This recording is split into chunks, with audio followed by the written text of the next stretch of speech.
It's round number 2 of the Hi-Tec Drift All-Stars Series, and we're coming to you from Calder Park Raceway in Victoria, where we haven't been since 2019. Tony, this one's going to be a fantastic round.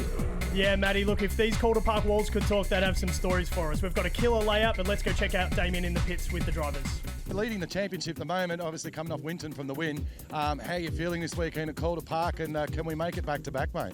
Yeah, that's the aim. Coming out of Winton gave me a lot of confidence. That's the first round win I've had in drifting. Been trying a long time.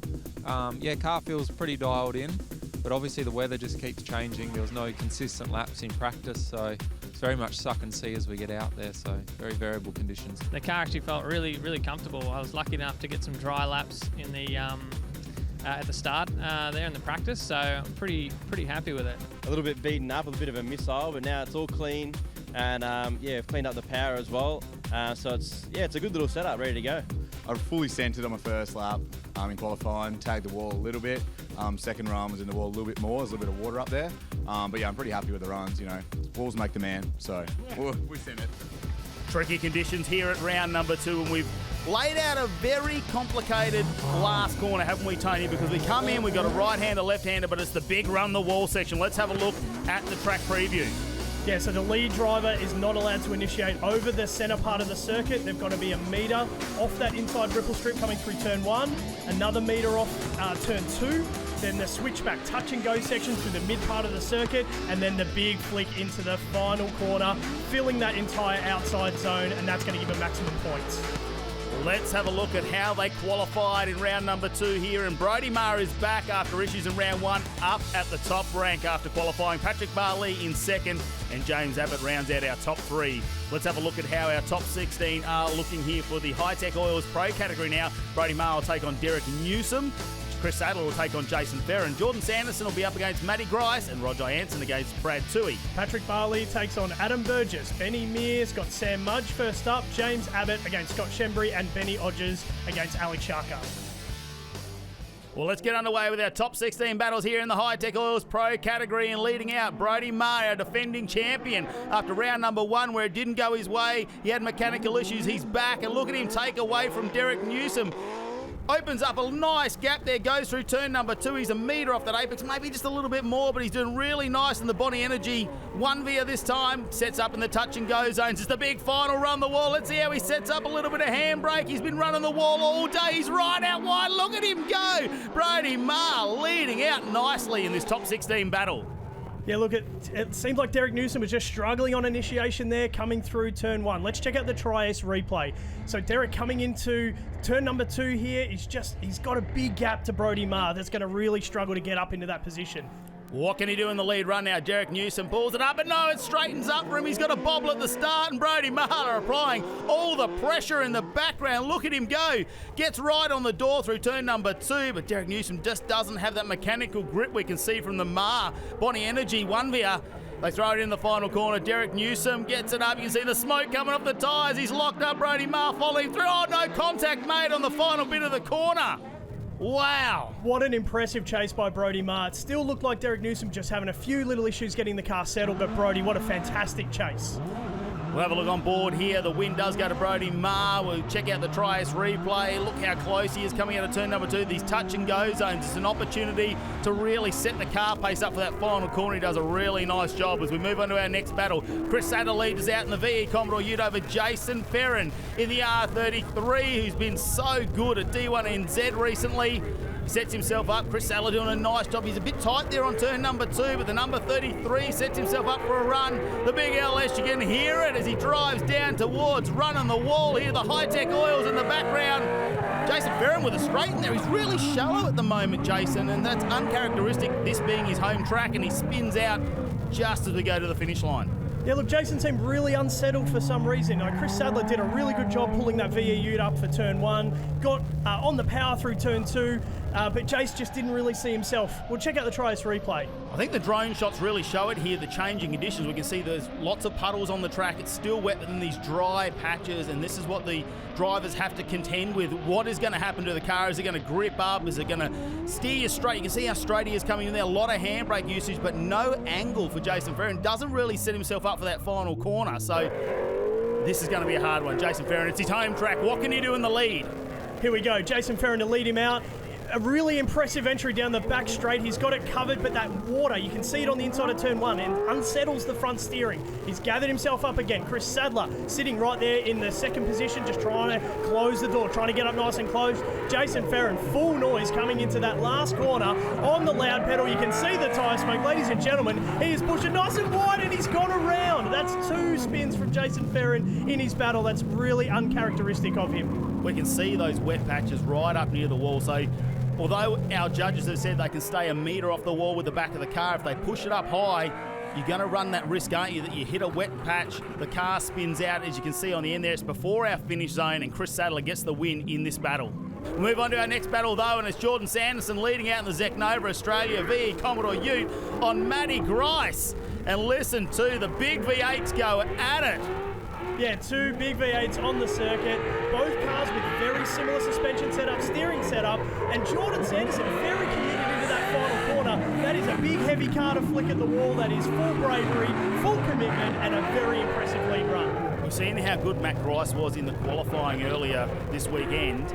So he has got super committed to this final run. But look at Jordan Sanderson, the amount of speed. He sacrificed a little bit of angle there. He goes in the touch and go zones and just throws it in. Puts the VE Commodore Ute right out on the wall, and Matty Grice is doing everything he can to stay with him. We'll turn it around though. Grice is going to wind the boost up though on the LS, and look at him throw it into turn number 1. They got to watch out for that little river that's going across the apex of the corners. He switches back. He's very, very wide, and Sanderson doesn't follow him all the way out. He stays closer to the line the judges want it again. Doesn't go all the way out in the touch and go zones there for Matt Grice. And see if he sets himself up for this final run the wall. They both get on the power. Sanderson down below closes up the proximity, and they get across the finish line. Yeah, look, in the chase position, Jordan there, you could just see him had to re-steady the car and reinitiate. We'll check out the Trias replay.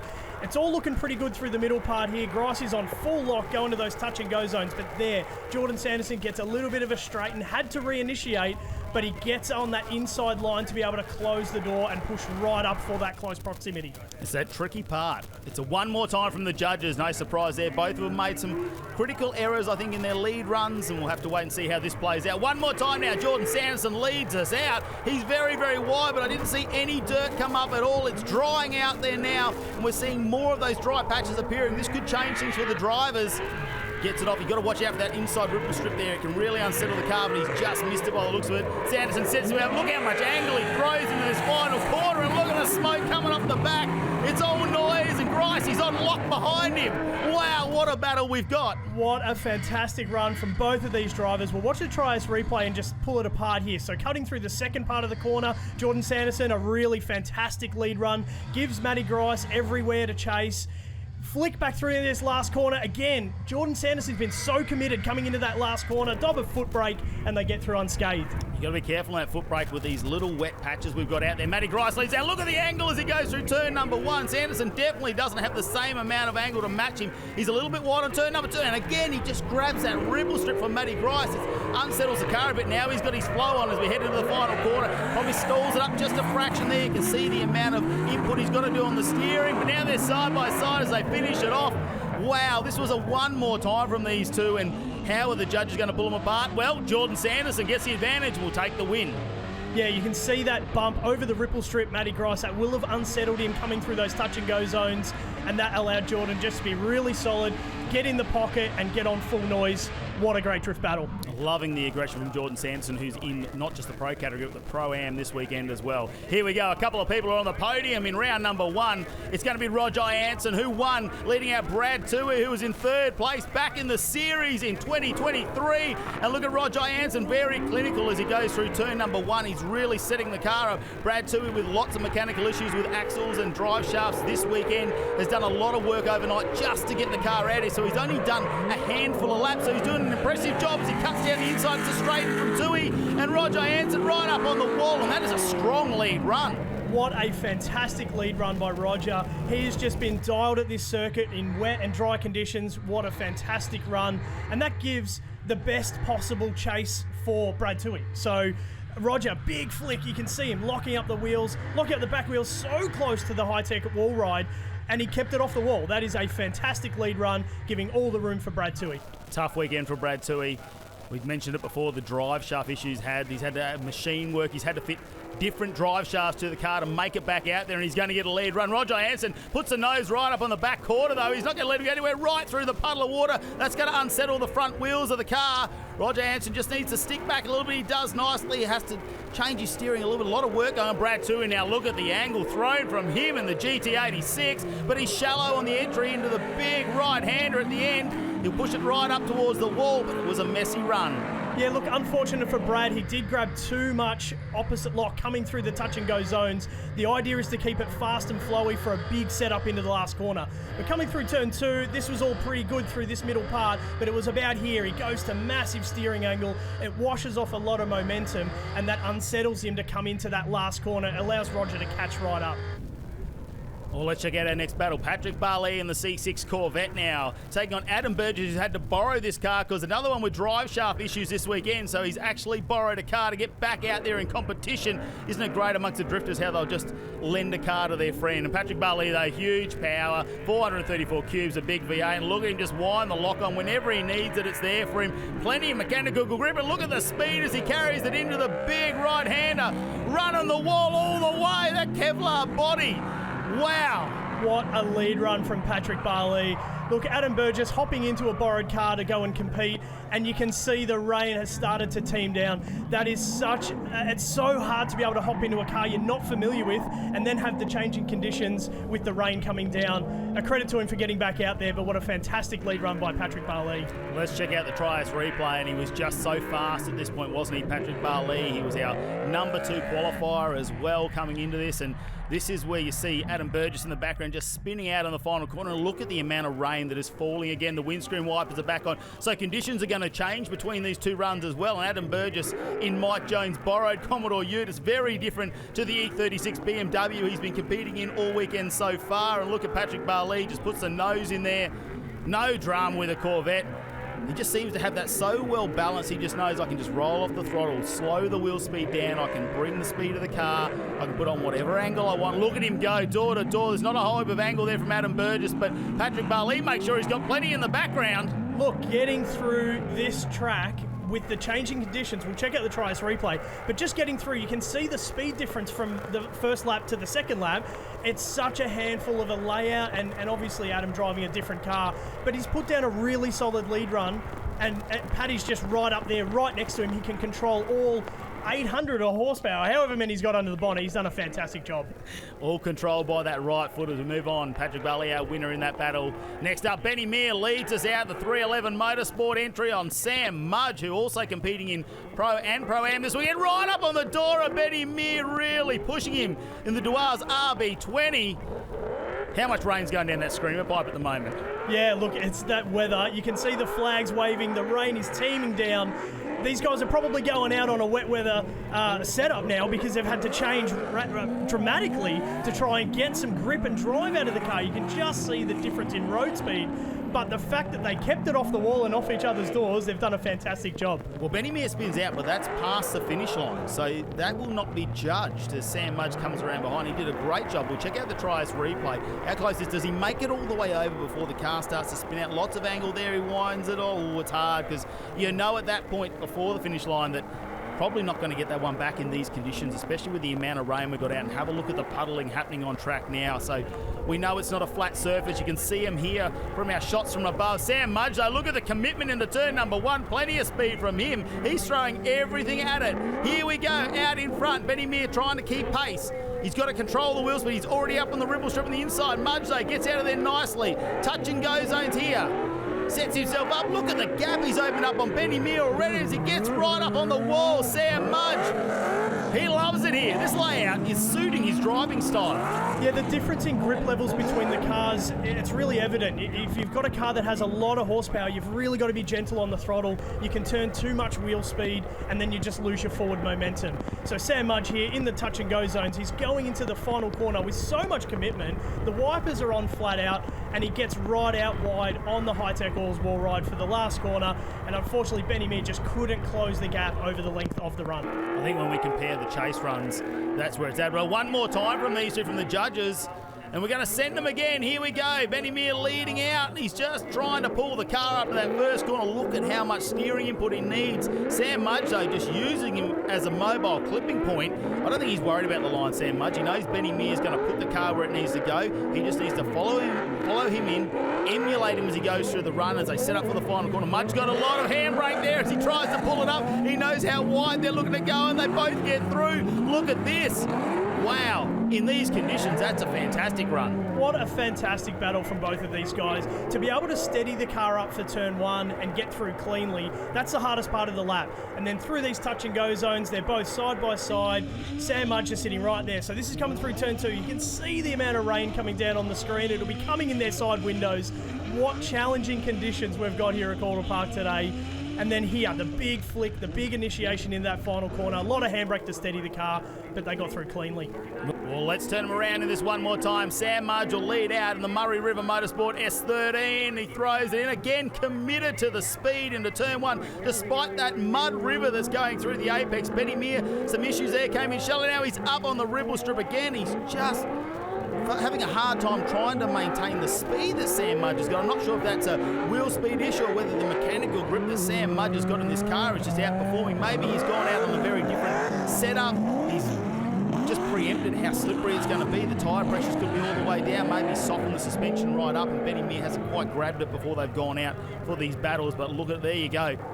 Let's check out the Tri-Ace replay. This is coming through turn 2. It looks like Ben Meir's gone for a big flick through turn 2. Just seemed to lose a little bit of road speed, and Sam Mudge was just very committed to his line, very committed to his wheel speed and road speed, and he's just so comfortable at the track. He's driven hundreds of laps at this layout. Very, very confident over that finish line on lock. Looking fantastic.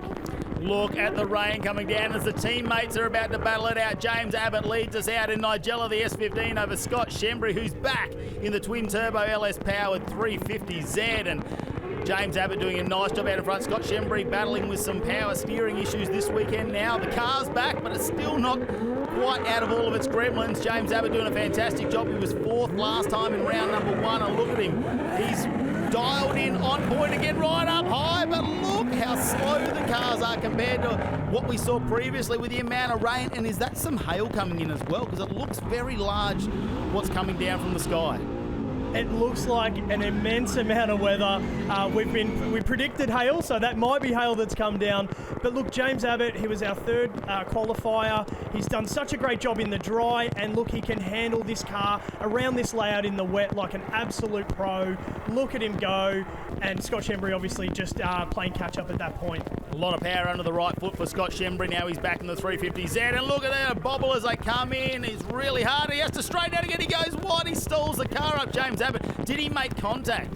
The teammates, well, there'll be no love lost between them. They are absolutely fine. They know this is what drifting is all about. Sometimes you've got to risk it out there. A bit of panel work falls off. And here we go. Scott Shembry get back into the drift, but he probably knows, oh no, he grabs a bit of curb there. He knows really hurt him coming into turn number 1. So he's just going to put it on for the crowd that has hung around in this torrential rain here this weekend.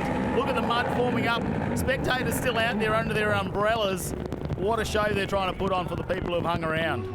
Now let's check out this Tri-Ace replay. You can see through the windscreen the poor visibility. They're getting water and mud and everything sprayed. That is such a hard layout to chase in these conditions.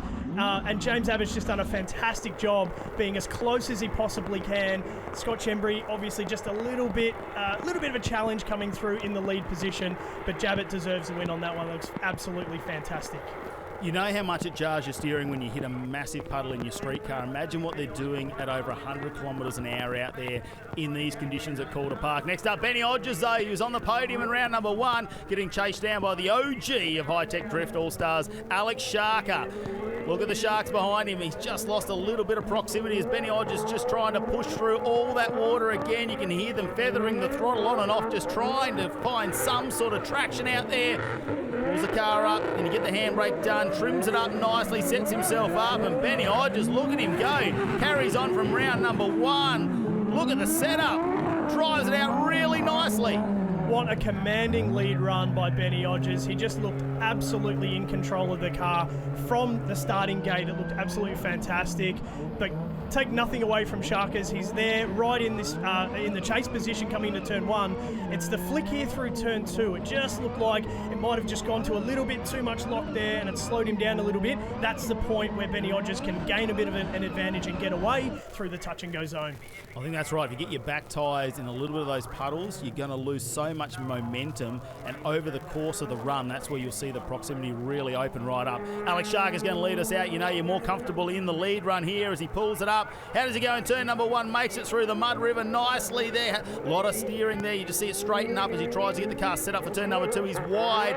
Ben Hodges in the background just trying to maintain that line by the look as Sharker starting to drive away the touch and go zones. Winds up a little bit of angle. He sets himself up for the final corner, and you can see how early they are in initiation now in these wet conditions. Drives around a metre off the wall at the judges. Look at Benny Hodges goes right door to door as they come out of the final corner.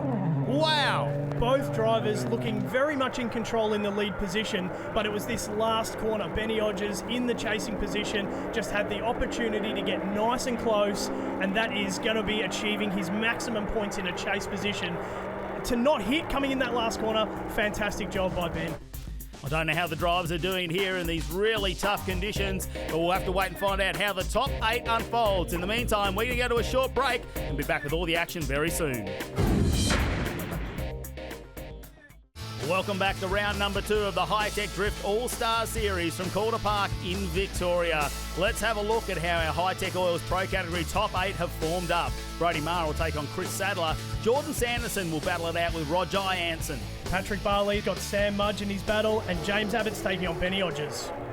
Here we go. Brodie Maher leads out over Chris Sadler in the V8 Commodore Ute, and Brodie Maher opens up a gap as the sun is back out here at Calder Park, and we're going to see these changing conditions once again. What do the drivers do in this instance, though? Because we know the track will take a little bit of time to dry out as Brodie Maher just puts a wheel out in the mud. It's really going to show when they go wide for the judges when you see that mud. Going to be so wide here. How close is he to the wall? Is there any paint left on that rear bar of Brodie Maher's Bonnie Energy 1Via? I don't know. Wow. All I can say is, wow, what an initiation into that final corner by Brodie Maher. We'll check out the Trias replay. It's still a very big entry from Brodie. Chris Sadler's just thrown it in just as hard to try and catch up, but it's just pushed him a little wide into turn 1. Brodie Maher, there he is in the lead, outside touch and go, second touch and go zone, and then this flick into the final corner. I thought he was going into the wall. That was absolutely amazing driving, and that is what our pro class is all about. Get down and see if there's any paint left on that rear bar. That's all I've got to say. As we see, Chris Sadler will lead us out this time as he goes wide. No, the back wheel's right out, and you can see him push all the muddy dirt up into the air from the rear tyre. And Brodie Maher just pulls out of the drift for a second there. He'll reset himself up in the background. That's really got to throw you off as a chase driver, especially when that gets thrown all over your car and can impede your vision. Chris Sadler sets himself up for the final corner. He's done a fantastic job this weekend. Don't know if it's going to be enough after that mistake, though. The Via Ute is such a heavy car, and being very committed into turn 1, a lot of the drivers were really struggling. We'll check it at the Trias replay, but it's pulling the car up at turn 1 really unsettles the entire run. And then obviously you come to the final corner here. Chris Sadler was under control, but Brodie Maher's just got him right on his door. Got to give him A's for commitment there. Jordan Sanderson, though, will take on Roger Jansen, and Sanderson leads us out. He has been super committed this weekend, running in both categories, and the Ute pulls itself up nicely. Doesn't push out too wide, though, which sets himself up for turn number 2 as Roger Jansen really puts the nose of the S15 in there. He's applying the pressure to Jordan Sanderson. Here we go, the touch and go zones. How committed are they to the final run the wall right-hander? Sanderson's not worried about it. He puts the Ute right up there, but he slides up. Roger Jansen down the inside, and does he make contact? Jordan Sanderson, I'm not quite sure. I wonder if that Via Ute's got a tail light left, because that was very, very close to the wall. You can see the size difference between these two cars. When Roger's S15 just tucks up on the inside panel of the Via Ute, it nearly disappears. That is how close Roger is in the chase position. Absolutely fantastic driving by Roger, but take nothing away from Jordan Sanderson. He has done so many laps doing both categories this weekend, and he's just so confident in that Zeknova Ute. Look at it, so wide out on that wall ride. Fantastic driving. It's really how you set yourself up that corner. If you come in shallow and you actually slide up, it's going to be an issue. We'll check it out. What is Roger Jansen going to do in the lead this time? Oh, you can see how much he has to move the steering around there to try and keep the car out of that mud on the outside of the corner. He's very wide here. It understeers. He manages to grab it. Just grabs a little bit of curb. Well, the touch and go zone's another opportunity for Roger Hansen, though. He's committed to this final corner. Look at him start to pull away from Jordan Sanderson, and now he's right up there a lot earlier than what we saw from Jordan Sanderson, right up on the wall the entire time, and opens up a gap. And Jordan Sanderson, I think with that moment coming out of turn number 2, he had to reset the ute as well, so probably caused by Roger Hansen in the lead. We'll have to wait and see how the judges see this one. Yeah, look, coming through turn 1 and turn 2 for Roger, you saw a lot of understeer. He had to do a lot of corrections for the front steering. A little touch. There was a touch from Jordan Sanderson. I mean, he's got nowhere to go at that point. Roger's out of control. He's lost the front steering. Now, the second half of the run's fantastic, but those errors could be the major problem. And this is what the judges saw. One more time being called as Jordan Sanderson leads us out for their second battle in this top 8 of the Hi-Tec Horse Pro category. And Jordan Sanderson sets himself up nicely in the ute, opens up a little bit of a gap. Roger Hansen's got some work to do now in that S15. They both missed that inner ripple strip. They set himself up in the touch and go zone. Jordan Sanderson could do this with his eyes shut by now, I think. Look at the angle he throws on the ute as well as they go around the final corner. Hansen on the inside, and here we go. They both make it over the finish line. Wow, what a display of driving from these two. Look, these conditions are going to be changing as the day's progressing, but it's still pretty wet at the moment. Both guys are still just driving their line. They're getting used to it. But Jordan Sanderson, so impressive in the lead there. Roger's looking a lot more comfortable in the chase this time as well. Look how close he is. The changes of direction. I don't know how he lost the front bumper, but this is the last corner. The settling up for the Hi-Tec Oils wall ride. Jordan right out wide. Mate, what a fantastic drift battle. Really trimming it up with that little handbrake movements there you can see from Roger Hansen, but he's in the lead run this time. Can he clean this up? Last time we saw a lot of understeer, a lot cleaner through turn number 1. Jordan Sanderson sticks it to his door though. Roger Hansen good through turn number 2. Can he miss it? Yes, he does. Miss that inner ripple strip there. Touch and go zone. Look how fast Hansen is. He goes down, sets himself up for the final corner. Nice and wide early. Sanderson down the inside manages to close the proximity up a bit. Wow, this one's going to be hard for the judges to dissect. As Hansen spins out after the finish line. Now, was that initiated prior to the line? We'll have to wait and have a look on the Tri-Ace replay as the tail light now hanging out of the back of the car. Look, Roger was so much more confident coming through. You could just see that he's just got his turn 1 and turn 2 dialed here. A metre off the ripple strip, perfect. Doesn't touch it with the back wheels. That was a really good lead run, but take nothing away from Jordan Sanderson. He has been chasing like a madman all day, and that he hasn't put a foot wrong in the chase position. What a fantastic win. We saw the focus in his eyes, and he gets the win now. Patrick Barley has left over Sam Mudge. What has happened here on the start line is Patrick Barley has left in the Corvette, and Sam Mudge still sitting on our start line here at Calder Park. So Patrick Barley sticking to the line as the sun is back out. Like we say, there's still plenty of water on the track. It doesn't seem to be drying out very quickly at the moment because it's pretty cold out there, and I don't think the sun's got enough heat and the track temperature is completely gone. So Patrick Barley making a nice dry line. We'll have to wait and see what has happened with our officials. We check out the Tri-Ace replay. Sam Mudge moves forward for a second. Yeah, it looks like he's gone to grab a gear, or it might be a bit of a mechanical issue. But look, Patrick Barley is able to go out and put out a bit of an exhibition run for himself. But yeah, a bit of a shame for Sam. I mean, that car's had a little bit of punishment. Again, he's doing double duties as well. So we're just got to find out what's happened there with the car. There we go. Sam Mudge has got the car started again. He's back out on track. This time he's going to lead over Patrick Barley. It's not over until this run is done. Sam Mudge needs to apply the pressure. We've seen how committed he has been. Patrick Barley now resides down in Victoria, so this now is home track, and he's been trying to do as many laps as possible here. He has done this layout before, and look at him. He's not letting Sam Mudge get too far away. Maybe they're just in the back of his ear saying, you don't need to get too close, because we have seen a lot closer proximity before from cars previously in these battles. So I think Patrick Barley just playing it safe at the moment, trying to just accumulate those points, not make an error, because he wants to make it into those top 4 battles. Yeah, really strong performance from Pat. Obviously, just able to just sit back, really control, manage the car. But Sam Mudge in the lead, I mean, did a fantastic lead run, but maybe that mechanical issue coming through the first part is going to be his drama. But Patrick Barley, what a fantastic win for him, moves on to the next round. Yeah, they've been working really hard on that car over the last couple of seasons, and it's really dialed in this weekend at Calder Park in these tough conditions as James Abbott now leads over Ben Hodges. Both of these cars in the top 4 at round number 1, and Abbott understeers. There goes wide. It really throws him off line to turn number 2, and Benny Hodges having issues in the back. But when you've got a car in front that's understeering like that and you're not sure what to do, you have to take evasive action as well. James Abbott sets himself up for this final corner again. They gets back into the drift, and he's going to be fully committed through this final. Hi-Tec Oils wall ride. Here we go. Both of them doing it. They're not side by side after that first corner issues. But wow, didn't they get close? I mean, both of these cars so very similar in their setup. They're 2JZ engine, S15 chassis, similar steering, and that is the key to it. Is if you can't get through turn 1 cleanly, it really does slow down the flow for the rest of the track. So Benny Hodges has done what he had to do to avoid. He's expecting that maybe Abbott's going to go off the track. So it's really hard to call. Yeah, look at the footwork. Let's see how they go in this one. Ben Hodges is going to lead us out over James Abbott. Can he get through the first corner without some understeer? He sets the car up with a fair bit of angle. Oh, you see them both have to straighten the wheel. So that is super slippery on that first corner, and that river of water that's going through really unsettles them as they go through. Benny Hodges now, oh, look at the water come off the back wheel as he drops it into a puddle.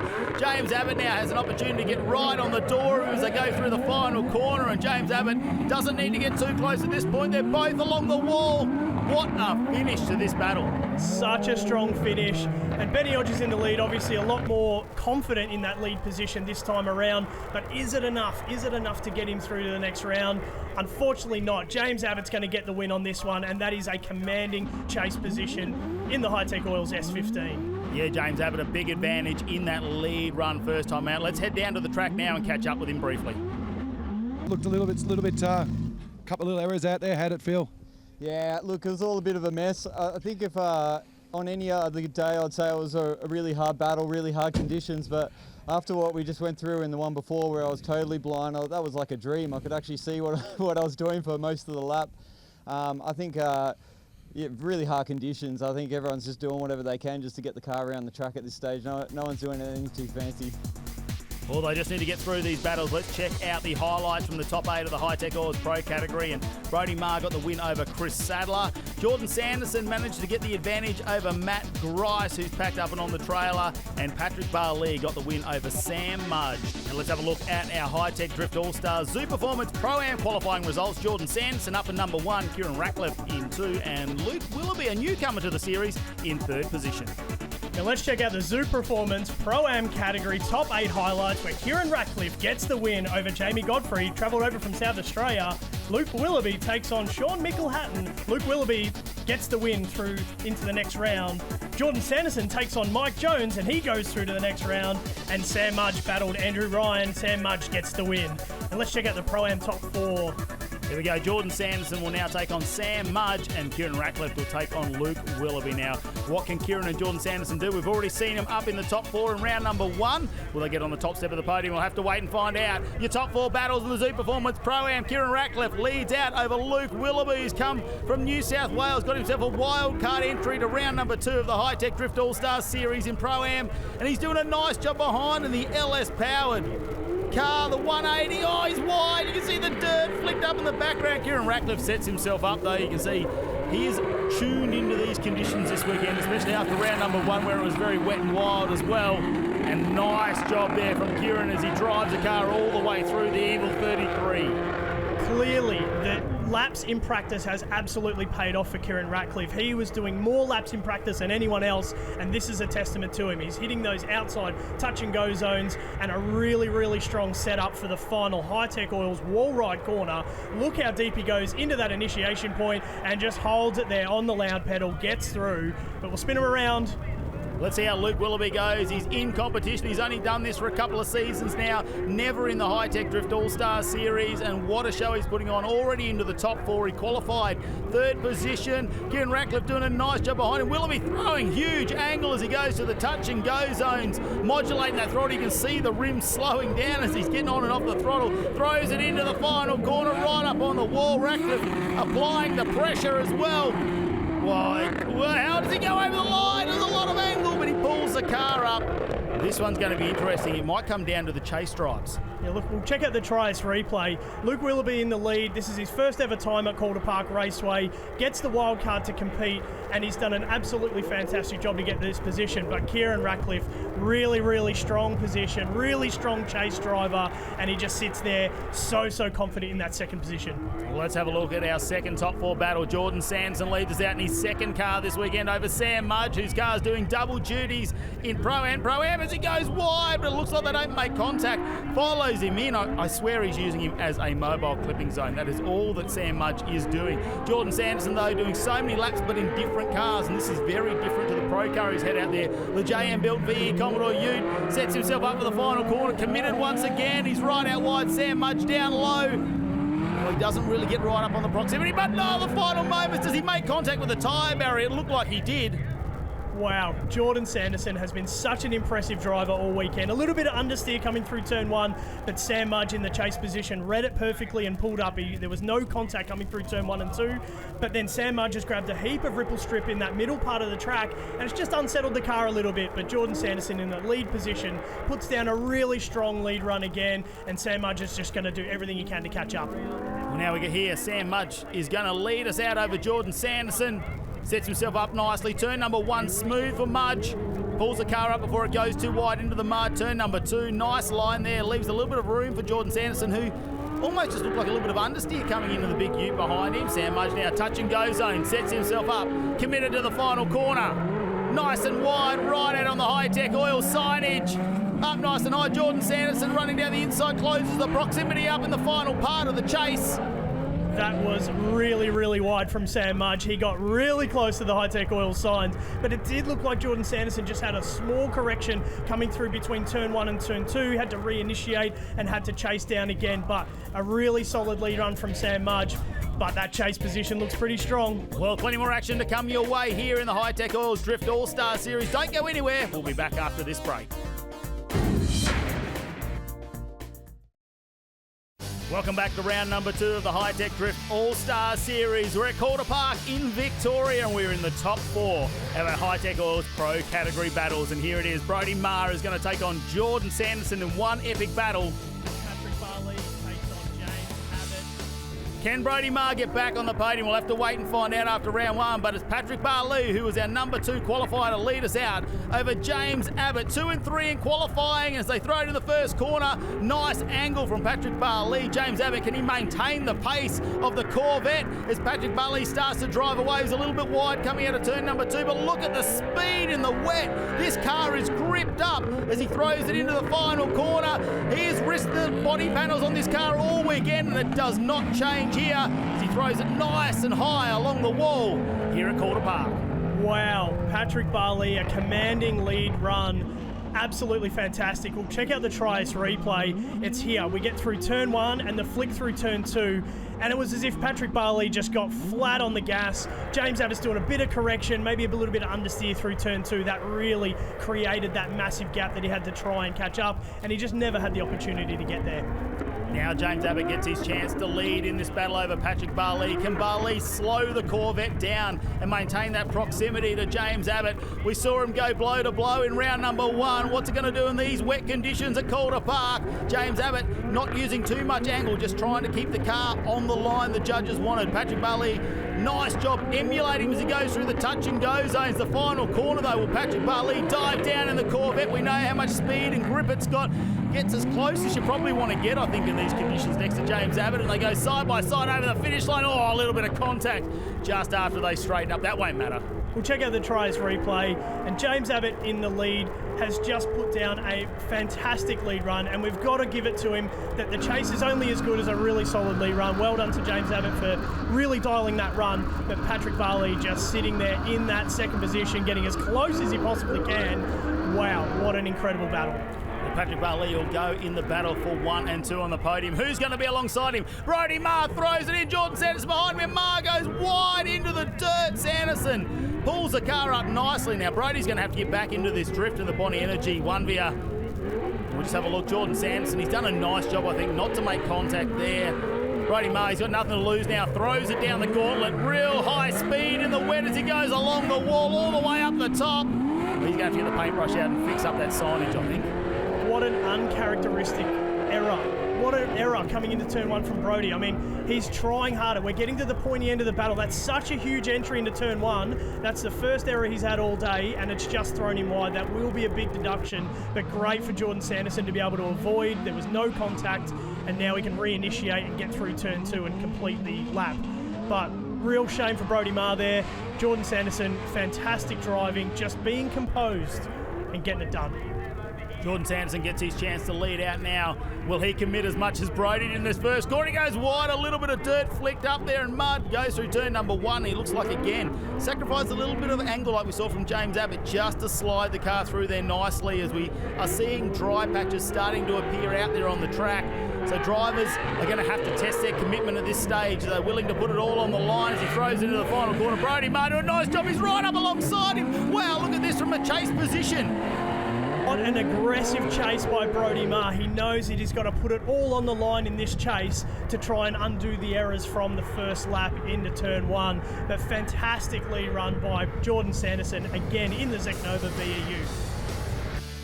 Well, now let's move on to the battle for the podiums in our Zoo Performance Pro-Am, where it will be Kieran Ratcliffe taking on Sam Mudge for the top position, and Jordan Sanderson taking on Luke Willoughby for the battle for third.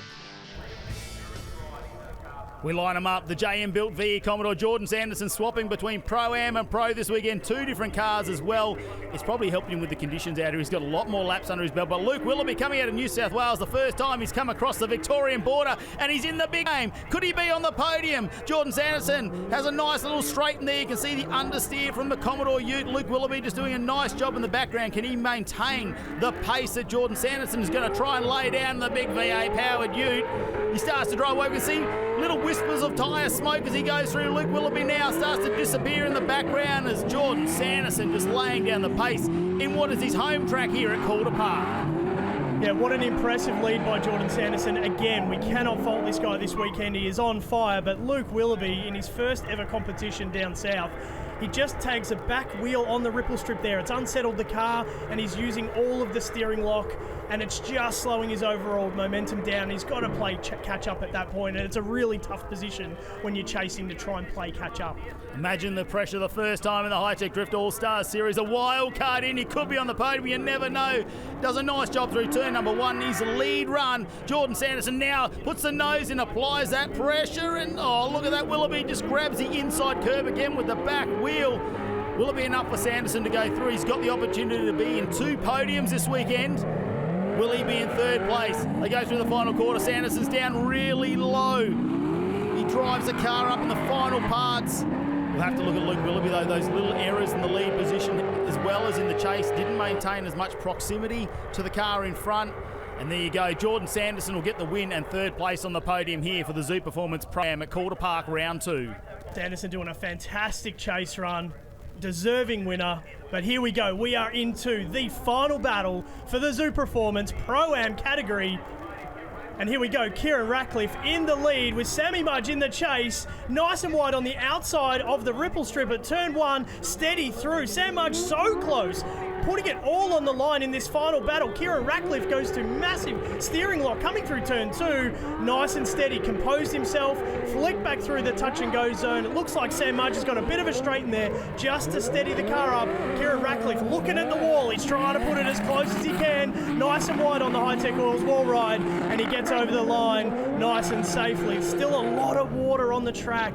The conditions very, very hard for this final battle. We'll check out the Trias replay, and Ratcliffe does a nice job. Look at the angle he throws through turn number 2. It's going to slow the car down a bit. You can see Mudge just get stalled up a little bit there in the background. Ratcliffe, what a start to the season he's had. He was 3rd on the podium in round number 1, and now his opportunity to stand on top, and what a lead run he's done here in the Zoo Performance Pro-Am, right along the wall. And Sam Mudge, you can see in the background here, just has a little bit of straighten as it goes off camber coming out of that final corner. Now Mudge, the commitment, his home track, as he throws it in here at Calder Park. Big speed, Ratcliffe doing everything he can to stay with him. You can see him sacrificing a little bit of angle.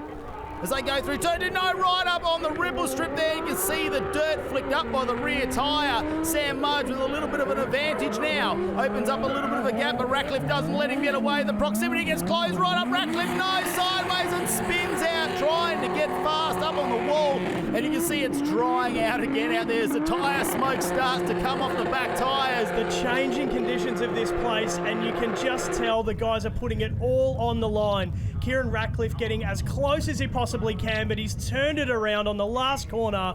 And let's head down to the Zoo Performance Pro-Am podium. Deserve a rest after this weekend. How are the arms? Oh, no, the arms are all right. The head's a little bit rattled. No, it was good fun. Yeah. You're making your way onto these podiums in the Pro-Am. Do you think you're a contender for the championship? I'll probably stick it through, yeah, definitely now. And your runner-up this time round, Kieran Ratcliffe. It's 2 rounds, 2 podiums now, so you've got to be happy with that. You stepped it up into second position. Yeah, I know. We're slowly moving up the ranks. That elusive first position still holding off on me, but it's got to come next round, surely. How's the confidence building? I mean, we've had 2 tough rounds, tough conditions at both of them, but you're pretty comfortable in your car? Yeah, the car's really settled now. I'm really happy with the way it's dialed in now. It's going really well. We'll go and grab your champagne, get on the step. And our winner of the Zoo Performance Pro-Am category for round number 2 here at Calder Park, the tall man himself, Sammy Mudge. Come and grab your big check. Mr. Mudge, what a weekend from you. 2 categories this weekend. Unfortunately, didn't go your way in Pro, but in Pro-Am, very impressive. Yeah, definitely went my way today in Pro-Am at least. The weather was pretty trying, but we've done all right. It's a good day out. How good is it get on the top step of the podium? Pretty unreal. I don't think I've been up there yet, so I'm tall enough as it is, but that'll do. Well, our Zoo Performance Pro-Am run and done. Big congratulations to Sam Mudge taking the top step of the podium. But let's have a look at our battle for the podium in the Hi-Tec Oils Pro category now. Brodie Maher will take on James Abbott for 3rd position, and Jordan Sanderson takes on Patrick Barley. 2 drivers that have not been on the top step of the podium in the Pro categories in the Hi-Tec Drift All-Star Series. Here we go. Brodie Maher leads out over James Abbott. The battle for 3rd position. Let's check this one out. Fantastic entry into turn 1. Brodie Maher really dialed. He's putting it all on the line. He's hungry for the win. Gets through turn number 2, nice and clean. Outside touch and go zones, perfect on the bitumen. Flick, and then the initiation of the final corner. This is textbook. Brodie Maher not buckling under the pressure. Nice and wide on the outside. Hi-Tec Oils wall ride. What a fantastic, dominating lead run by Brodie Maher. Wowee. The defending champ needs to get as many points at this round as possible after round number 1. Mechanical issues saw him with a DNF. And look at him go. He is putting it all on the line. You cannot say he's not committed every time to that final corner as he throws the 1V around. Fantastic job. James Abbott, though, is going to lead out 4th in round number 1. Can he get on the podium for the first time in 2023? We'll have to wait and find out. Brodie Maher with a lot more angle through that turn number 1 as they set himself up. Coming through turn number 2, nice emulation from both drivers. The touch and go zone, and they're very evenly matched in pacing, but I feel like Brodie Maher might just be taking it easy because we've seen how fast the car was in the previous run. Look at him right up on the door. They had a big coming together in Queensland last season, but they have managed to get through it here at Calder Park. And look at the run they have done. The arms are out. They are excited about this one. Let's check out the Trias replay. What a fantastic run by James Abbott in the lead. He's really been very, very solid. He gets through, but Brodie Maher's just been able to sit there because he knows he's going in with such an advantage. And he's still not backing down. You can see through the touch and go zone, he wants to win it properly, and that he's gone through. What an amazing job. For the first time in 2023, Brodie Maher gets on the podium in the Hi-Tec Oils Pro category in the Bonnie Energy 1V, and, well, he's got to get back in that championship fight, but here it is, the battle for 1 to stand on top. Patrick Barley's had a podium here when we were running over at the Thunderdome back in 2019. We'll have to wait and see what he can do in the C6 Corvette. Jordan Sanderson joins the series in 2023, and will he get on the top step of the podium? He's already done it in the Pro-Am category. What's he going to do in Pro in the Zeknova Australia VE Commodore Ute? Patrick Barley with all the speed, listen to it, modulating the throttle in the big 434 cube V8. And it just drives away from Jordan Sanderson, and Sanderson has been quick all weekend. Patrick Barley, does he stick the final corner? Looks like he's done it. Wow, he's so close again and drives all the way over the finish line, and a nice advantage in the lead position. We'll check out the Tri-Ace replay. It looks like Patrick Barley has found himself another gear. He is hungry for the top spot, the touch and go zone, and then the big flick into that final corner on the Hi-Tec Oils wall ride. Absolutely commanding lead run. Wow. You saw Jordan Sanderson there coming down low, trying to get that proximity, but he's in the lead now. Jordan Sanderson will set the pace where he's comfortable in the ute. Holds nice angle, and it drives through turn number 1 where we see that water. Patrick Barley puts the nose up, and how easy does it look for him just to get on the foot brake there, pull the car up when he needs to, get it back so he doesn't make contact as they do the switch back here, emulates him nicely through the touch and go zone. They set up for the final corner. Patrick Barley, is he going to take the win? He's right up alongside Jordan Sanderson. Wow, what a finish to round number 2 of the Hi-Tec Drift All-Stars Series, and they get across the finish line. I cannot wait to see this result. We'll check out the Trias replay. It looks like Patrick Barley could reach out and touch the side of the VE ute. He was that close and so committed into these mixed conditions. This is what a final battle is all about. Absolute professionalism. These guys are fantastic. Now let's head down to the pro class podium and check out the results. In third place, our defending champion Brody Marr. Come up here, the Tasmanian. Get yourself a big check, mate. Big smile on your face. Where are you? Look, bring it over here. Look at this. The man himself, you've been working hard on the car. Good to see you back out after round 1. Yeah, I'm absolutely stoked with this, seriously. After round 1, having all the dramas, coming back on track. We actually didn't get to test at all before we come here either. So, yeah, awesome to come back with third. I'm stoked with that. Our runner-up for round number 2 of the Hi-Tec Drift All-Star Series Pro category is going to be Jordan Sanderson. Come up here, mate. Keep collecting these checks. The boys are going to want you to put a bar tab on. Yeah, that's it. I'll shout a couple tonight, that's for sure. What is it like getting in and out of the 2 cars all weekend? It was a mission, but it was fun. Well done, mate. We get up on the podium. And your winner for the Hi-Tec Oils Pro category, the first time on the top step of the podium, Patrick Barley. Come over here. Come on this side, mate. We'll get you closer to your number 1. We know you've seen a couple of podiums in the Hi-Tec Drift All-Stars Series, but finally you get that number 1. Yeah, it's been a long time coming since 2019 was our first year of pro, and many ups and downs along the way. And yeah, I couldn't have better people along me with the way, with my dad, Tony, my brother, my girlfriend, Shelley, and all the rest of the family at home who have done absolutely everything that they can to keep this happening for so many years, and second iteration of car as well. So I'm pretty speechless as to what to go from here, but yeah, I'm pretty stoked about this. It's a big moment. Well, you're accumulating points round 3 in Winton, so hopefully we see you there. Yeah, with a bit of luck, we'll be there. Get on top of the step of the podium. Come on, ladies and gentlemen, your winners for round number 2 of the Hi-Tec Oils Pro category here at the Hi-Tec Drift Series. Let's pop some champagne. Patrick Barley taking the win. Jordan Sanderson, your runner-up, and Brody Marr gets himself on the podium for the first time in 2023. Watch out, boys! Congratulations to all of the drivers, and awesome to see Patrick Barley standing on the top step of the Pro Class category for the first time.